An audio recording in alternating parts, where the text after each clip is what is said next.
welcome back to the Revue. As always, I'm Kevin, sitting here in what we'd like to call the Revue room in Zaphod. Steve is manning the cameras as always. Hi, Steve.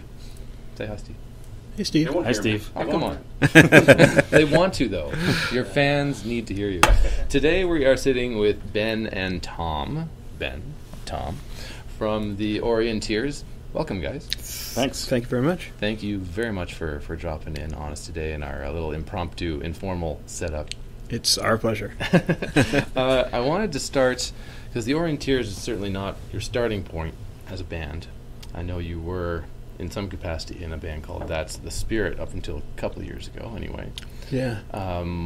What happened there, essentially, could change from That's the Spirit to Orienteers? I know it was a very similar vibe. Yeah. But you changed the name, and I'm assuming members and things like that. What's the story? Well, it was basically the same project. Same sort of setup, mostly the same members. The difference was that I had to change the name for a bunch of reasons. You know, it's the band's worst nightmare is trying to come up with a name that everyone can agree with, you know? Yeah. And I've got this rule where it's kind of like, if it doesn't, you know, hit you emotionally in some way, or if there's some reason for it being, right for the right reasons.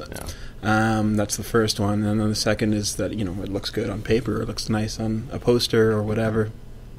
And this passed that rule, but really I just kind of, That's the Spirit it was tongue-in-cheek. It was kind of a joke. And I liked it because it was the Spirit sort of ethereal quality to it. And, but, we got mistaken for a Christian rock band a lot of times. There was a band called That's the Spirit in Toronto, active at the time. Oh, okay. And they were like a Fleetwood Mac cover band, and I was getting tired of getting their Google alerts, and it was just about time to change the name. And you kind of early on in the game, you can do it. You have that once, and we decided to do it then. So. Little easier to say, little easier to get what we're about, because it's still kind of that mystical sort of foreign-sounding ethereal quality that I like, but basically the same band. Right. So the mission hasn't really changed, just the name has changed. Exactly, yeah. Okay. Because I remember when I first heard the name That's the Spirit, I was like, it's kind of cheerleady, Yeah, and we're just like, not go that. Team, that kind of thing, right? Yeah, exactly, and that was part of the joke, was that, we're not that... giddy up type sound, so certainly not. Yeah, and actually, that's what I wanted to ask you about next. The sound of the band. Now, I've read a lot of reviews of your album that came out a couple of years ago, and everybody compares these guys to different acts. Every review I read was completely like, they sound like Wilco, or they sound what? It's all over the map, and it's all over the place. So, how did you kind of achieve this sound that you're working on? Because it is very unique. It's a very special sound that I don't hear a lot. I hear a lot in it. But how did you come to this kind of low key, low pace? Well, I think it was a combination of having played live a lot, and realizing what works and what doesn't. I'm a pretty sort of introspective type singer. I'm not the energetic frontman who jumps on the monitors and into the crowd. David Lee Roth. Exactly. Hot pants.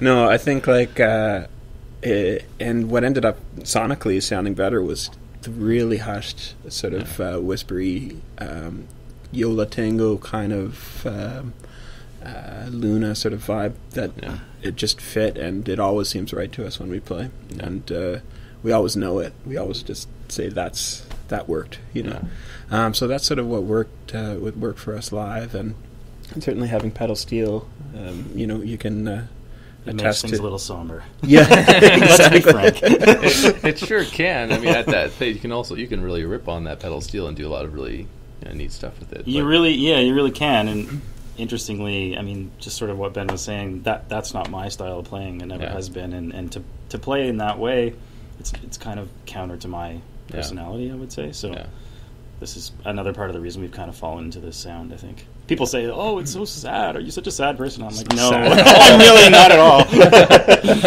So, but that's just the way. That's what drew me to it. I think is that emotional quality.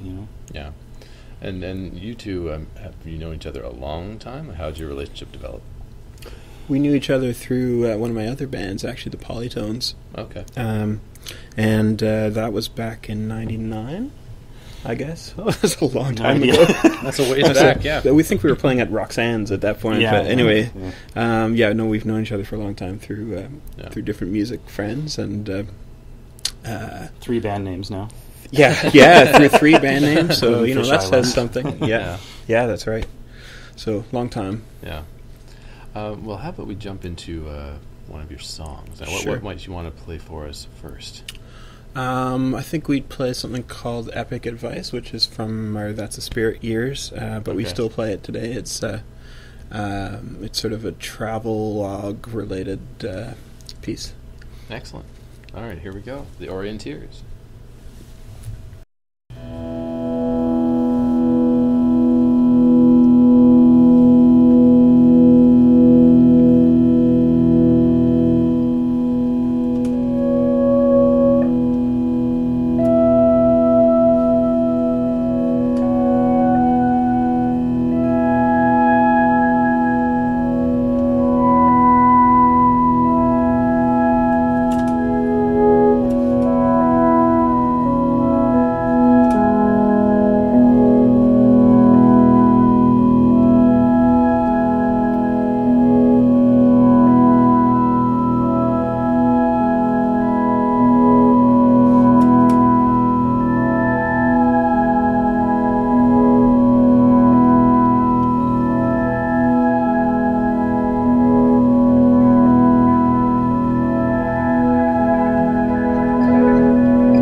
East is better. It's better scenery. You can be sure.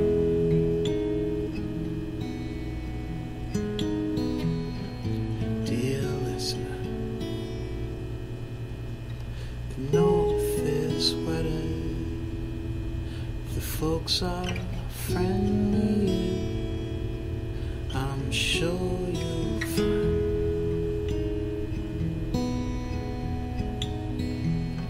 a big advice.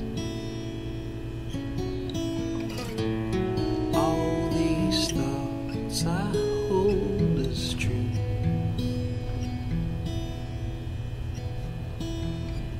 Somehow they may be important to you, dear listener.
somehow they may be important to you, dear listener.